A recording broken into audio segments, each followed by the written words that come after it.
चलो रे चलो रे चलो चलो रे चलो रे चलो चलो जहाजपुर। बंधुओं,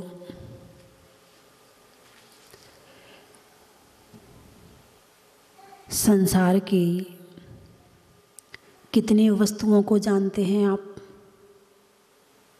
कपड़ों को जानते हैं? अरे बोलिए ना, जानते हैं। पानी को जानते हैं, भोजन को जानते हैं, जानते। पेड़ों को जानते हो, पौधों को जानते हो, फूल पत्तियों को जानते हो। कोई आपको बुद्धू बनाए तो बन जाओगे क्या?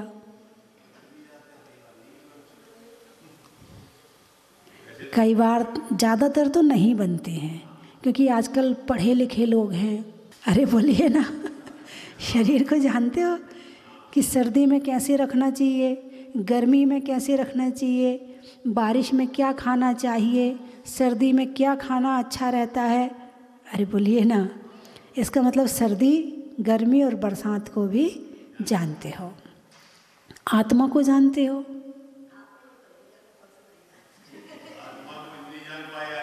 मुनिव्रत धार अनंत वार ग्रीवक उपजायो, पै निज आत्म ज्ञान बिना सुख लेश न पायो। इतने दिनों से ज्ञान की चर्चा चल रही है कि जिंदगी ज्ञान पूर्वक जीनी चाहिए, लेकिन वो ज्ञान कौन सा? ऐसे तो आप बहुत ज्ञानी हैं, आपको बहुत कुछ ज्ञान है। परिवार को पालने का ज्ञान है, पढ़ाने का ज्ञान है, पढ़ने का ज्ञान है, भोजन बनाने का ज्ञान है, दुकान चलाने का ज्ञान है, सब ज्ञान है आपको, है ना। लेकिन ऐसा कौन सा ज्ञान है कि जिसके बिना सुख नहीं है? अब आप कहोगे माता जी इतना सारा ज्ञान है तो सही। नहीं, इस ज्ञान से सुख नहीं आएगा। सुख आएगा सच्चे ज्ञान से। जैसे एक व्यक्ति था, माली, बहुत सुंदर बगीचा बनाया। एक बार उसे बाहर जाना था। उसने बेटे से कहा, बेटा मुझे बाहर जाना है, तू बगीचा देख लेना। तो वो देखता था कि पिताजी पानी वानी देते रहते हैं। उसने कभी सिखाया नहीं बेटे को। बेटे पढ़ाई लिखाई में लगे थे, इसलिए उन्हें सामान्य ज्ञान नहीं करवा पाया। बोले बेटा पानी ज़रूर देना, पानी नहीं देगा ना तो ये सारे पौधे सूख जाएंगे। बोले पिताजी चिंता मत करो, मैं तुमसे ज़्यादा सेवा करूँगा। पिताजी चले गए। बेटा बाल्टी में पानी लिया और एक एक पत्ती को पानी दे रहा है, एक एक फूल को पानी दे रहा है। 8 दिन बाद पिताजी आए, बगीचा सूख गया, फूल मुरझा गए, पत्तियां मुरझा गई। बोले बेटे तूने पानी नहीं दिया। अरे पिताजी तुम तो पानी डाल डाल के चले जाते थे, मैंने तो एक एक पत्ती को अलग अलग पानी दिया है। बोले बेटा यदि जड़ में पानी डाल देता तो वो सारा पानी पौधों में, पत्तियों में, फूलों में अपने आप पहुंच जाता, लेकिन तूने पत्तियों में पानी डाला है तो वो सूख गए हैं, क्योंकि तूने उसकी जड़ में पानी नहीं डाला है। इसी तरह से आत्मा का ज्ञान नहीं किया और दुनिया की समस्त वस्तुओं का ज्ञान कर लिया तो भी सुख नहीं है, और आत्मा का ज्ञान कर लिया, संसार की अन्य वस्तुओं का ज्ञान नहीं किया तो आप संपूर्ण सुखी हो जाएंगे। यदि इन सब ज्ञान को हम ज्ञान मानते हैं तो भगवान महावीर ने फिर इस दुनिया को क्यों छोड़ा? क्यों जंगल में गए? क्यों ध्यान लगाया? क्यों उन्होंने आत्मा का से कर्मों का नाश किया और आत्मा को शुद्ध किया? क्यों किया? यदि इन सब में ही सुख होता तो वो करने वाले नहीं थे, क्योंकि वो जानते थे सच क्या है और झूठ क्या है। तो पे निज आत्म ज्ञान बिना सुख लेश ना पायो, यानी जिसे हम सुख कहते हैं, भगवान महावीर कहते हैं कि वो लेश मात्र भी सुख नहीं है। जैसे वो पत्तियों को पानी दे रहा था, है ना, ऐसे हम क्या करते हैं, एक इच्छा उत्पन्न हुई, उसकी पूर्ति करी, सुख मिल गया। तब तक दूसरी इच्छा उत्पन्न हो गई, उसकी पूर्ति करी, फिर थोड़ा सा सुख मिला, फिर वो ख़त्म, फिर तीसरी इच्छा करी, फिर ऐसी जिंदगी भर इच्छाओं की पूर्ति करते रहते हैं, मगर जड़ में पानी नहीं डालते हैं। हम केवल पत्तियों में पानी डालते हैं और इच्छा पूर्ति कभी होती नहीं है। जैसे सागर की लहरें कभी ख़त्म नहीं होती हैं, ऐसे जीव की सांसारिक इच्छाएं कभी पूरी नहीं होती हैं।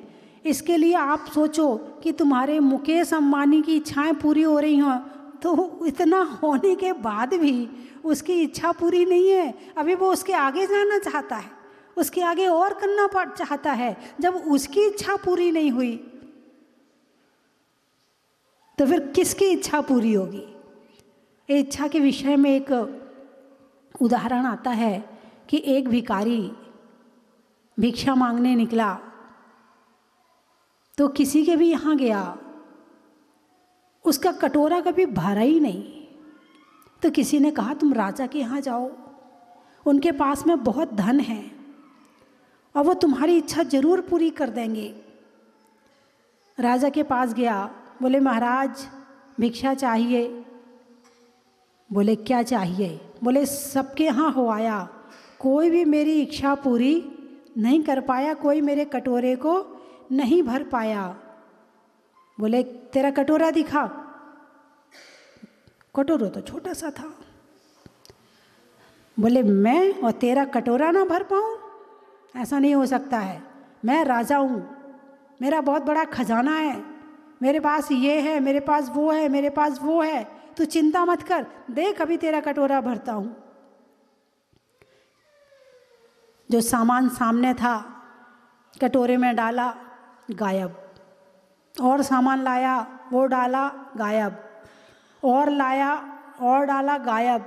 अब राजा ने वचन दिया था, वचन का पालन तो करना ही था। उसने अपना खजाना खुलवाया, पूरा खजाना खाली हो गया, लेकिन वो कटोरा नहीं भरा। राजा ने कहा भैया तेरा ये कटोरा दिखा तो सही है किस चीज़ का। उसको उल्टा करके देखा तो वो मानव की खोपड़ी थी, जिसकी इच्छा कभी पूरी नहीं होती है। इच्छा पूरी करने के चक्कर में अनंत मनुष्य इस धरती पर आए और अनंत चले गए। सभी पूर्ति करते करते करते करते करते मेहनत करते करते चले गए, मगर किसी की इच्छा पूरी नहीं हुई। एक और बड़ी अच्छी कहानी आती है कि एक व्यक्ति बहुत गरीब था, इतना गरीब था कि वो अपने घर में ढंग से भोजन भी नहीं दे पाता था घर वालों को। एक दिन उसके मन में विचार आया कि ऐसी ज़िंदगी जीने से क्या फ़ायदा है, इससे अच्छा तो मर जाओ। ना खुद का पेट भर पाते हैं, ना घर वालों का पेट भर पाते हैं, इससे अच्छा तो मर जाओ। वो जंगल में गया कि चलो कोई शेर खा जाएगा मुझे। जंगल में एक सन्यासी रहता था, उसने देखा वो व्यक्ति बड़ा परेशान सा दिख रहा है। बोले बेटा इधर आ, क्या हुआ, क्यों परेशान है? उसने कहा गुरुजी मैं बहुत गरीब हूँ और इस गरीबी से परेशान हो गया हूँ, इसलिए अब मरने जा रहा हूँ। बोले मरने मत जा, तेरे लिए मैं कुछ करता हूँ। बोले अपना हाथ दिखा। हाथ दिखाया, गुरुजी ने उसमें एक ऐसे लिखा। बोले अब जा, तुझे 1 रुपया रोज तू सो के उठेगा और तेरे हाथ में 1 रुपया रोज मिल जाएगा। खुश हो गया, क्योंकि उस समय 1 रुपया बहुत बड़ी चीज़ होती थी। उस समय तो तनख्वाह 5 रुपये होती थी टीचर की, 5 रुपये 10 रुपये तनख्वाह होती थी। तो 1 रुपये में तो वो तो क्या बहुत सारे लोग खा जाएं। तो उसने घर जाके बताया, घर वाले बड़े प्रसन्न हुए। अब उसे 1 रुपया रोज़ मिलने लगा। अब घर के पेट तो भरने लगा, अब इच्छाएं और बढ़ीं। फिर गया गुरुजी के पास, गुरुजी खर्चा पूरा नहीं हो रहा है, क्या करूं, थोड़ी परेशानी आ रही है। गुरुजी ने कहा बेटा तेरा हाथ दिखा, तो एक 0 आगे लगा दिया। बोले अब तुझे 10 रुपये रोज़ मिल जाएंगे, लेकिन एक काम करना, तुम मेरे पास रोज़ आया कर। अब 10 रुपये रोज़ मिलने लगे, मगर गया नहीं, रोज़ नहीं गया। अब उसे लगा ये भी कम है, अब फ्री का मिल रहा था, बोले ये भी कम है। अब फिर गया गुरुजी के पास, गुरुजी वो अभी भी पूरी नहीं होती है, बच्चों को पढ़ाना है, लिखाना है, अच्छे स्कूल में डालना है, अच्छे कपड़े नहीं है, घर में मकान नहीं है, मिट्टी का मकान है, पक्का मकान नहीं है, बारिश में परेशानी होती है, 10 रुपये में क्या होता है गुरुजी, बहुत परेशानी हो रही है। तो गुरुजी ने कहा अच्छा तेरा हाथ दिखा, एक 0 और लगा दिया। अब उससे 100 रुपया दिन मिलने लगे। बोले रोज़ आया कर, लेकिन अब फिर नहीं आए। अब मकान बन गया, थोड़ा और सामान आ गया घर में। फिर गया एक दिन गुरुजी के पास, गुरुजी परेशानी बहुत हो रही है, अब घर में मकान है, गाड़ी तो नहीं है ना, अब आने जाने में दिक्कत होती है, गाड़ी नहीं है, अब दुकान नहीं है, फैक्ट्री नहीं, कुछ भी नहीं है मेरे पास में, क्या होता है 100 रुपये में। तो गुरुजी ने कहा ला हाथ दिखा, तो एक 0 और लगा दिया। लेकिन अब वो 1000 रुपये भी उसे कम पड़ने लगे। अब फिर गया गुरुजी के पास, गुरुजी वो 1000 रुपये भी कम पड़ते हैं। बोले बेटा हाथ दिखा। उन्होंने आड़ी लाइन फेर दी, अब तुझे कुछ नहीं मिलेगा। 1 मिल गया तो 10 की इच्छा, 10 मिल गए तो 100 की इच्छा, 100 मिल गए तो 1000 की इच्छा, और 1000 मिल गए तो लाख की इच्छा। ये इच्छा खत्म नहीं होती है, इच्छा की पूर्ति कभी संभव नहीं है। इच्छा की पूर्ति तो केवल इच्छा की जो बीमारी है उसका इलाज है संतोष। क्या है? संतोष। जो मिला वो किसी से कम नहीं, और जो नहीं मिला उसका गम नहीं। और संतोष आता है ज्ञान से। कौन से ज्ञान से? आत्मा के ज्ञान से। सारी दुनिया का ज्ञान कर लिया फिर भी लोग भटक रहे हैं। लोग दिन के उजालों में भटक जाते हैं। क्यों भटक जाते हैं? क्योंकि ज्ञान नहीं है। और अंधेरों में सही रास्ते पर चलते हैं। क्यों? क्योंकि ज्ञान है। आत्मा का ज्ञान जिसे है वो कभी भी भटकने वाला नहीं है। इसलिए जीवन में कहीं रहो, किसी परिस्थिति में रहो, यदि आत्मा का ज्ञान हो जाए तो हर परिस्थिति में आप शांत रहोगे, धैर्यपूर्वक रहोगे, और मन अच्छा रहेगा। बार बार क्रोध नहीं आएगा, अभिमान नहीं सताएगा, मायाचारी नहीं सताएगी, लोभ नहीं आएगा, हिंसा, झूठ, चोरी, कुशील, परिग्रह से दूर रहोगे। और यदि ज्ञान नहीं है फिर तो भटकने के अलावा इस संसार में कुछ भी नहीं होने वाला है। क्योंकि सारे पाप करवाने वाला कौन है? अज्ञानता। दुनिया का सबसे बड़ा पाप कौन सा है? अज्ञानता। और अज्ञानता किसे कहा है? आत्मा का ज्ञान नहीं होना, ये अज्ञानता है। एक बार एक व्यक्ति आया, बोले माता जी मुझे ये पता नहीं है कि रात में खाने में पाप लगता है, और यदि मैं रात को खाता हूँ तो मुझे पाप तो नहीं लगेगा। कितना होशियार है। इसलिए पता ही मत लगाओ, इसलिए शास्त्र ही मत पढ़ो, इसलिए प्रवचन ही मत सुनो, क्योंकि पता लग गया तो पाप लग जाएगा। जब तक पता नहीं है तब तक पाप नहीं लगेगा। बोले माता जी बताओ ना, मुझे जैसे पता नहीं है कि रात्रि भोजन में पाप लगता है और मैं खाता हूँ तो मुझे पाप तो नहीं लगेगा। मैंने कहा भाई तुझे डबल लगेगा। बोले डबल कैसे लगेगा? मैंने कहा पहला पाप तो लगेगा खाने का, और दूसरा पाप लगेगा तुझे इस बात का कि तूने ये पता क्यों नहीं किया कि किस में पाप है और किस में पाप नहीं है, इसलिए तो तुझे डबल लगेगा। हाँ, ऐसे बहुत से लोग हैं कि जो नहीं जानते हैं कि रात्रि भोजन से पाप लगता है, और वो उनके यहाँ ऐसा सिस्टम ही नहीं है, उनके यहाँ रात में खाने की ही परंपरा है, तो उनको कम लगेगा, तुझे ज़्यादा लगेगा। बात समझ में आई कि नहीं आई? तो अज्ञानता का पाप बहुत बड़ा पाप होता है, बहुत बड़ा पाप होता। जैसे कि अज्ञानता, ज्ञान करने की शक्ति है, क्षमता है, उसके बाद भी नहीं किया तो पाप डबल लगेगा, है ना।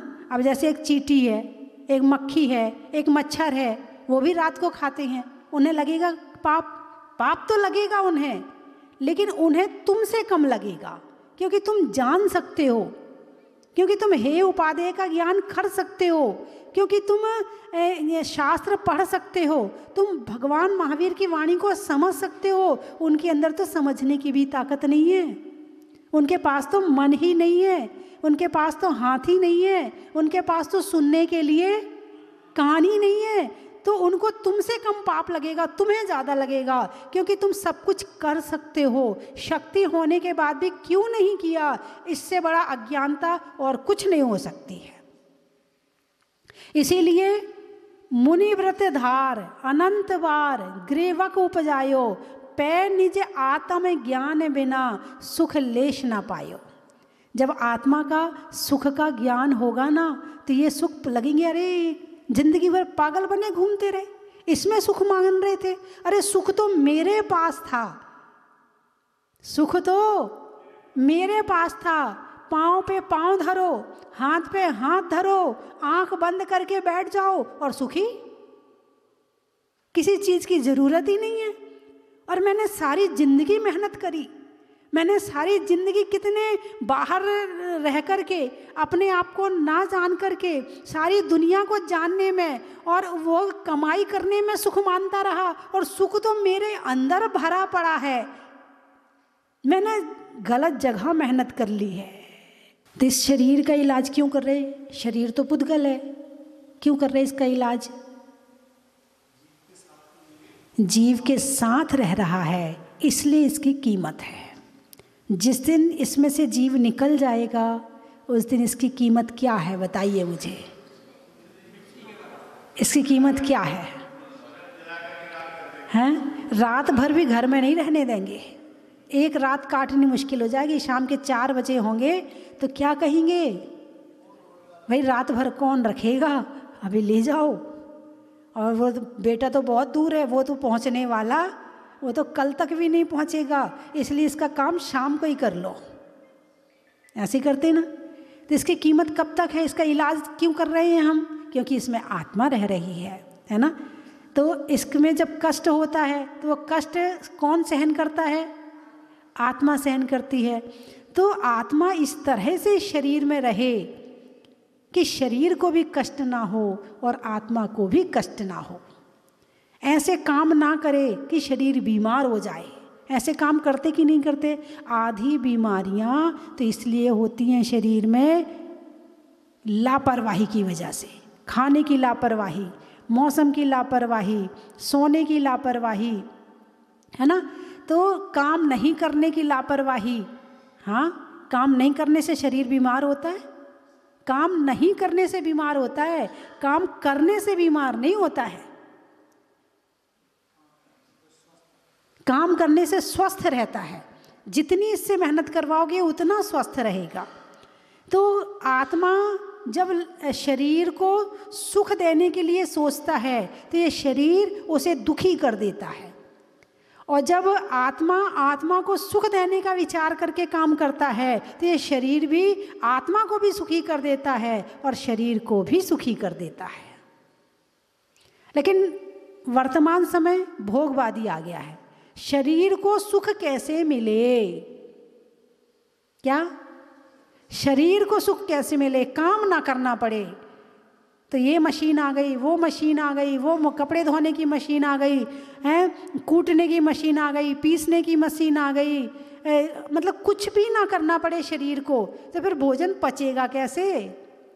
फिर भोजन की ज़रूरत ही क्या है? जब काम नहीं करना है तो भोजन की ज़रूरत क्या है? जब गाड़ी को चलना नहीं है तो पेट्रोल की ज़रूरत क्या है? काम करना ना पड़े और खाना डाइट पूरा कैल्शियम, पूरा विटामिन, पूरा प्रोटीन, और फिर वो बीमारी बन बन के रोम रोम से फूट के निकलता है। कभी शुगर के रूप में निकलता है, कभी बीपी के रूप में निकलता है, कभी किसी रूप में निकलता है। तो शरीर से खूब मेहनत करवाओ ताकि शरीर स्वस्थ रहे, और शरीर स्वस्थ रहता है तो मन स्वस्थ रहता है। शरीर बीमार हो तो मन भी बीमार हो जाता है, आत्मा भी बीमार हो जाती है। इसलिए ऐसा काम मत करो कि शरीर बीमार हो जाए, और फिर शरीर बीमार हो जाए तो तुम मंदिर ना जा सको, तुम पूजा ना कर सको, तुम भक्ति ना कर सको। ऐसा काम मत करो। आत्म ज्ञान, अब ज्ञान, शरीर का ज्ञान तो बहुत है। शरीर के ज्ञान के लिए तो बहुत सारे डॉक्टर हैं, है कि नहीं है? पूरे विश्व में कितने डॉक्टर होंगे? करोड़ों की संख्या में, है ना? एक आध अरब भी कह दें तो कोई बड़ी बात नहीं है। होम्योपैथी, एलोपैथी, आयुर्वेदिक, फिजियोथेरेपी और एक्यूप्रेशर, एक्यूपंचर और सुजोग पद्धति, यदि सारे डॉक्टर मिला दें तो 1 अरब तो हो जाएंगे, हैं? घर घर में डॉक्टर हैं, है ना? और भी कई तरह की पद्धतियां हैं, कई तरह की पद्धतियां हैं, हमारी ज्ञान में नहीं है लेकिन हैं। तो इतने सारे डॉक्टर हैं शरीर के लिए, तो शरीर को स्वस्थ कर पाए?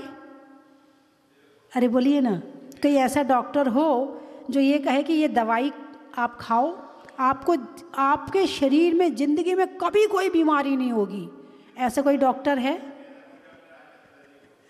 अब तो दवाइयाँ भी ऐसी आ रही हैं कि एक दवाई खाओ तो दूसरी बीमारी तैयार, तो दूसरी की दवाई खाओ तो तीसरी बीमारी तैयार। यानी दवाई एक बीमारी ठीक करती है और दूसरी बीमारी खड़ी कर देती है। ऐसी दवाइयाँ आ रही हैं वर्तमान में, है ना? तो शरीर को जितना सुख दिया जा रहा है ये उतना बीमार हो रहा है। और पहले पूरी मेहनत करते थे, है ना? चक्की चलाते थे सुबह 4 बजे से उठ के, मन प्रसन्न रहता था। मेहनत करने के बाद मन प्रसन्न होता है। और जो लोग कहते हैं ना, क्या करें, घर में रह करके मन सा नहीं लगता है, मन दुखी दुखी सा रहता है, मन में विचार अच्छे नहीं आते हैं, पता वो कौन लोग हैं? जिनके पास काम नहीं है ना, ये वो लोग हैं। उनको काम में लगा दो, सुखी। आधे बीमार तो ऐसे ही लोग हैं दुनिया में जिनके पास काम नहीं है। अब काम नहीं है तो फिर गुस्सा आएगा, चिड़चिड़ा आएगा, मन अच्छा नहीं रहेगा। क्योंकि यदि काम नहीं है तो धर्म में लग जाओ, स्वाध्याय करो, पूजा करो, भक्ति करो, ध्यान करो।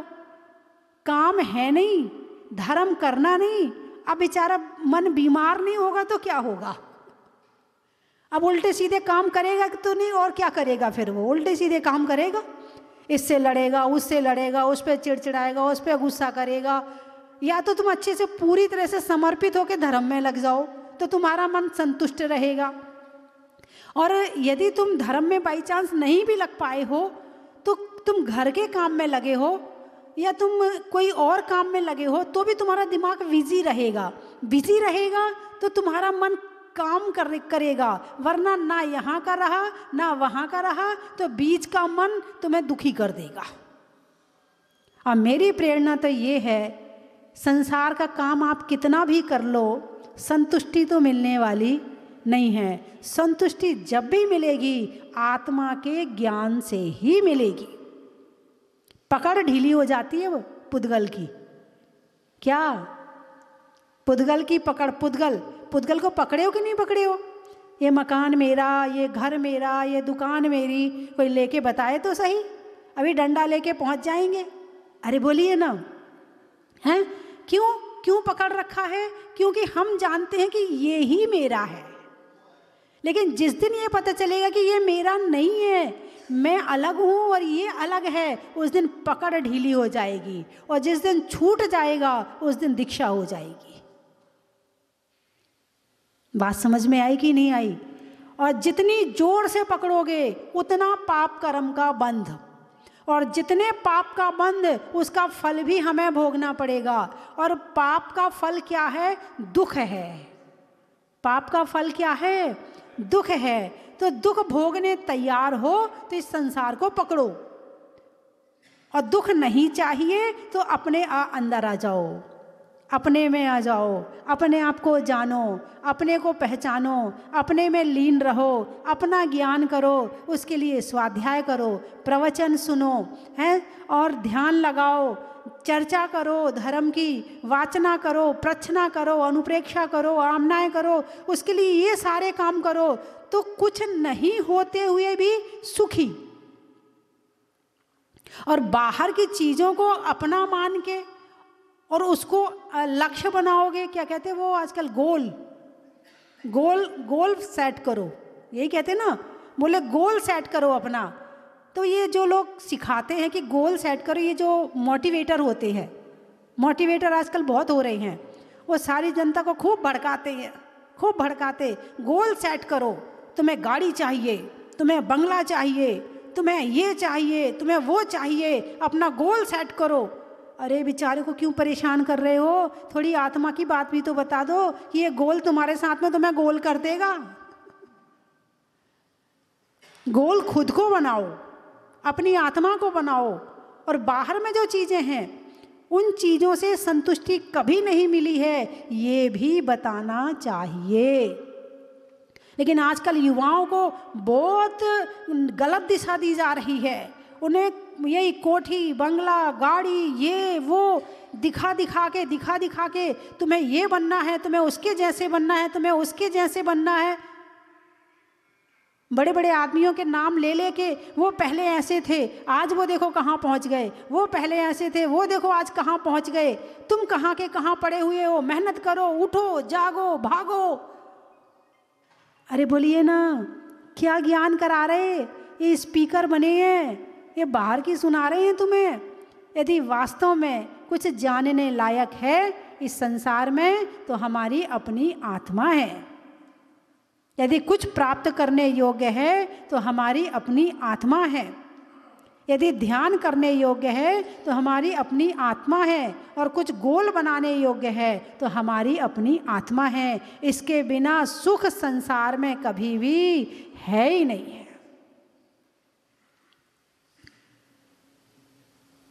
इच्छाओं का एक जाल है, जाल क्या है, जाल। मकड़ी को देखा है, मकड़ी के कितने पैर होते हैं? 8। जब जन्म लेते हैं तो कितने पैर होते हैं? इंसान जब जन्म लेता है तो कितने पैर होते हैं? 2। फिर शादी होती है तो 4, फिर हम 2 हमारे 2, 8। एक जाल बन गया। क्या बन गया? अब एक जाल बन गया। अब इस जाल में सारी जिंदगी घूमते रहो, उसी अपने हाथ से जाल मकड़ी बनाती है और उसी में घूमती रहती है और उसी में मर जाती है। और ये मनुष्य क्या कर रहा है, ये भी अपना जाल अपने हाथों से बनाता है और उसी में घूमता रहता है और एक दिन उसी में फंस के मर जाता है, उससे निकलने की कभी सोचता भी नहीं है। यदि ये सोच आ जाए कि ये मकड़ी का जाल है और इससे मुझे निकलना है, ये जाल ना जाने कितने जन्मों से बना रहे हैं और इसी जाल में फंस के फिर से यहीं जन्म लेते हैं, फिर उसी जाल में घूमते हैं। यदि इस जाल से निकलना है तो वो अपनी आत्मा के ज्ञान से ही निकल सकते हैं, कोई दूसरा ज्ञान संसार में है ही नहीं है। जो कि भगवान महावीर ने शुद्धात्मा का ज्ञान दिया है कि हमारी आत्मा कैसी है। अब बताइए आत्मा कैसी है? कहना माता जी आपने आत्मा तो बताई, आत्मा कैसी है ये तो बताया ही नहीं आपने। यदि कुछ समझ में आया हो तो आप ही बता दीजिए, आत्मा कैसी है? चलो, हमारे डॉक्टर साहब के पिताजी ने थोड़ा सा वर्णन किया है। मैं अरस अरूपी आस्पर्शी, पर से कुछ भी संबंध नहीं है। अरस अरूपी आस्पर्शी, अरस यानी जो पुद्गल है, हर पुद्गल में कोई ना कोई स्वाद होता है, कोई ना कोई वर्ण रंग होता है ना। हमारी आँखों से ना दिखे बात अलग है, लेकिन होता है। और कोई ना कोई स्पर्श होता, ठंडा गरम है, रूखा चिकना कड़ा नरम, कोई ना कोई स्पर्श होता। और आत्मा इन सब से रहित है। तो इसकी चर्चा आत्मा और कैसी है उसकी चर्चा कल करेंगे। आज हॉस्पिटल में बैठकर, शरीर के हॉस्पिटल में बैठकर आत्मा की चर्चा करी, आत्मा को ठीक करने की बात करी। जब आत्मा को ठीक कर लेता है उसका शरीर अपने आप ठीक हो जाता है, और जो केवल शरीर में ही लगा रहता है तो वो हमेशा कोई ना कोई बीमारी लगी रहती, क्योंकि बीमारी कहाँ से आई? आत्मा से आई। आत्मा में पाप कर्मों का बंध कर्म लगे हुए हैं, तो वो कर्म उदय जब आते हैं, कभी शरीर से निकलते हैं, कभी पड़ोसी के माध्यम से निकलते हैं, कभी पत्नी के माध्यम से निकलते हैं, कभी पति के माध्यम से निकलते हैं, कभी बच्चों के माध्यम से, कभी मौसम के माध्यम से। ये कर्म कहाँ से निकलेंगे हमें नहीं पता है। कर्म का निकलने का सब ये निमित्त है। ठीक है, चलिए, तो आपको मेरी बात समझ में आ गई? बहुत बढ़िया। पैसों में जमा का, रात्रि में क्षमा का, और हमारी अपनी आत्मा का। धर्म को मानने का, अपनी अपनी नहीं तानने का, और अपनी आत्मा को जानने का। हवा के रुख का, शरीर में मुख का, और आत्मा के सुख का। अभी तो लिया ही नहीं है, जिस दिन ले लोगे ना उस दिन ये बाहर के सुख फीके लगने लगेंगे।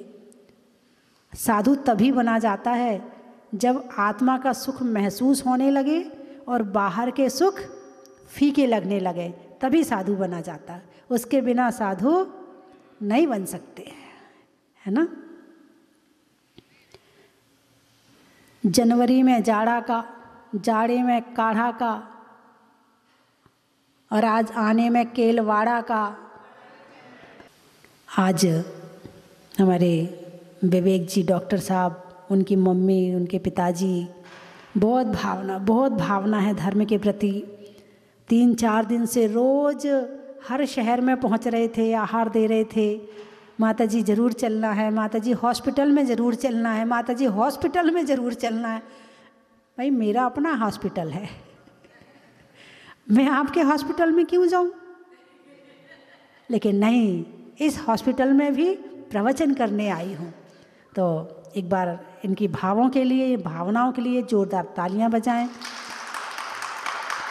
इनके आहार दान की भावना, इनकी सेवा, इनकी भक्ति है, इनके संस्कार ऐसे ही धर्म में लगे रहें तो निश्चित ही ऐसे ही जीव आगे जाकर मोक्ष प्राप्त करते हैं। और हमारे सौभाग्यमल जी बैठे हुए हैं, इन्होंने अपने सौभाग्य कई बार जहाजपुर में भी जाके जगाया है, कई शहरों में जाके जगाया, और इनका पूरा परिवार भी काफ़ी जुड़ा हुआ है। और हमारे दूसरे मंदिर वाले चैत्यालय वाले भाई, इनके पिताजी भी बहुत आते रहते थे। एक बार अपने लिए भी जोरदार तालियां बजा लें। और हमारे पदमपुरा से मनोज जी, और सोनागिर से बाली, इनका नाम बाली है। बाली नाम के मिलेंगे नहीं आपको, पहले ही व्यक्ति मिला होगा, है अलग से पहचान लो। तो एक बार इनके लिए भी जोरदार तालियां बजाएं। सेवा में बहुत आगे है, रंगों में हरा का, सतियों में रंग सरा का, और आने वालों में पदमपुरा का, पक्षी में पर का, शरीर में सर का, और आने वालों में सोनागिर का। बोलिए 24 भगवान की।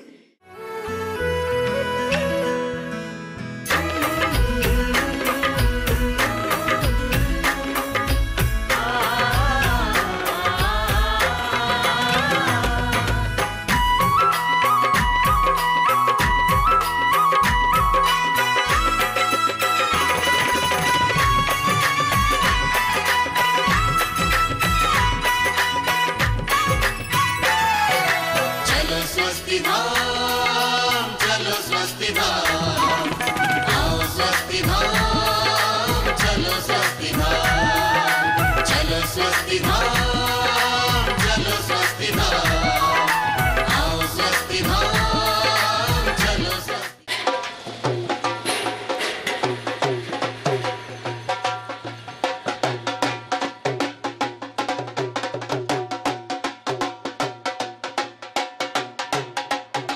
भी बनाया माता जी ने, जिस भावना से, जिस इच्छा से बनाया, और वह साक्षात रूप में उतर करके आया है जहाजपुर में।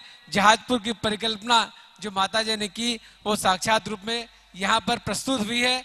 ये आज के दिन में, इस समय में बनने वाले सर्वोत्तम मंदिर में से एक है, जहाँ आकर बहुत ही मन को शांति मिलती है। मैं तो माता जी के आशीर्वाद से जयपुर से साइकिल में चल करके एक दिन में यहाँ जहाजपुर आया था, और ये महाराज के, ये माता जी का आशीर्वाद था, मुर्शिदनाथ भगवान के ही प्रताप था कि मैं सकुशल जयपुर से जहाजपुर साइकिल से आ पाया। मैं फिर से भावना भाता हूँ कि इस बार बहुत बड़े संघ को लेकर के साइकिल वापस से जहाजपुर में आऊँ।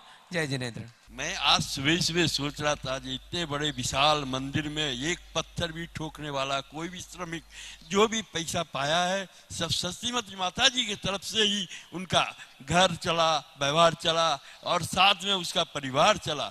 इसीलिए इस भक्ति भावना के साथ इतने बड़े मंदिर को मैं श्रद्धाएं नमस्कार करता हूँ, हमेशा सस्तीमती माता जी को प्रणाम करता हूँ। नमोस्तु।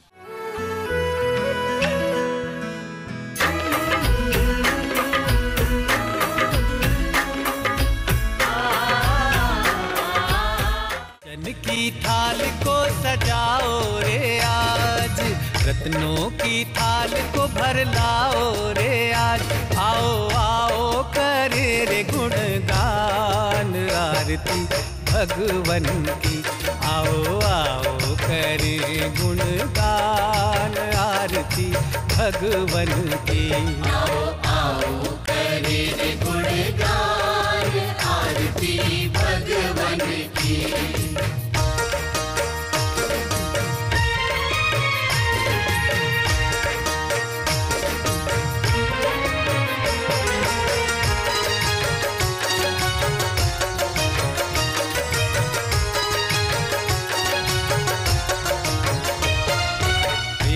सुमित्र के राज दुलारे, माँ पद्मा जी के नैनों के तारे। पिता सुमित्र के राज